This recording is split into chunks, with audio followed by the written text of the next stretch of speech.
পিটিয়ে বলের ঝাল তুলে নিয়েছে, রীতিমতো টি-20 ক্রিকেটের মৃত্যু ঘটিয়ে দিয়েছে। আরও যদি ভালো করে বলি তাহলে দক্ষিণ আফ্রিকার ক্রিকেটাররা বলছে এমন ইনিংস, এমন ব্যাটিং বাপের জন্মে দেখিনি। প্রিয় দর্শক, আপনারা ইতিমধ্যে আন্দাজ করতে পেরেছেন আমি আসলে কি বলতে চাচ্ছি। দক্ষিণ আফ্রিকার বিপক্ষে প্রথম টি-20তে হেরে গেছে ইংল্যান্ড, তবে দ্বিতীয় টি-20 ম্যাচে প্রথম ম্যাচের ঝাল তো মিটিয়েছেনই, তুলে নিয়েছেন 20 ওভারে 304 রানের অবিশ্বাস্য স্কোর।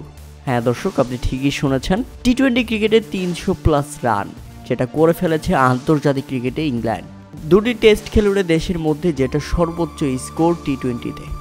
আজকের এই ম্যাচে ইংল্যান্ড রেকর্ডের পর রেকর্ড ভেঙে দিয়েছে, ছিঁড়ে ফেলেছে রীতিমতো রেকর্ড বুক। যদি বলতে চাই টি-20 ক্রিকেট ইতিহাসে এটি সর্বোচ্চ তৃতীয়। আবার অনেকেই বলতে পারেন ইংলিশ ব্যাটারদের কি আজকে ভূতে ধরেছে? ভূতে ধরেছে বললে ভুল হবে, আজকে রীতিমতো জিনে আসর করেছিল ইংলিশ ব্যাটারদের। ওপেনিংয়ে ব্যাটিং করতে নেমে ফিল সল্ট খেলেছেন 60 রানে 141 রানের অপরাজিত ইনিংস।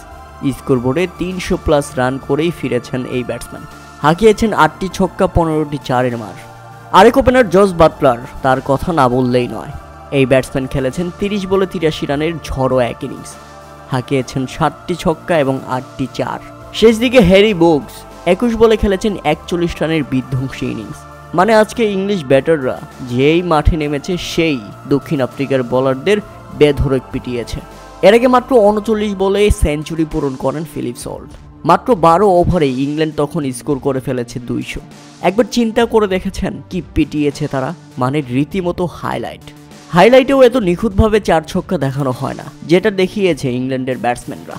আর জবাবে ব্যাটিং করতে নেমে মাত্র 158 রানের মধ্যেই অল আউট হয়ে গেছে দক্ষিণ আফ্রিকা। তাতে 146 রানের বড় জয়ে সিরিজে সমতা ফিরিয়েছে ইংল্যান্ড। আর এটাই ইংল্যান্ডের টি-20 ইতিহাসের সবচেয়ে বড় জয়। এমন রেকর্ডময় ম্যাচে ইংল্যান্ড সত্যি অসাধারণ, সত্যি অকল্পনীয়। প্রিয় দর্শক, যারা ম্যাচটি দেখেছেন তারাই বলতে পারবেন আজকের ম্যাচে কি হয়েছে। রীতিমতো ভূমিকম্প।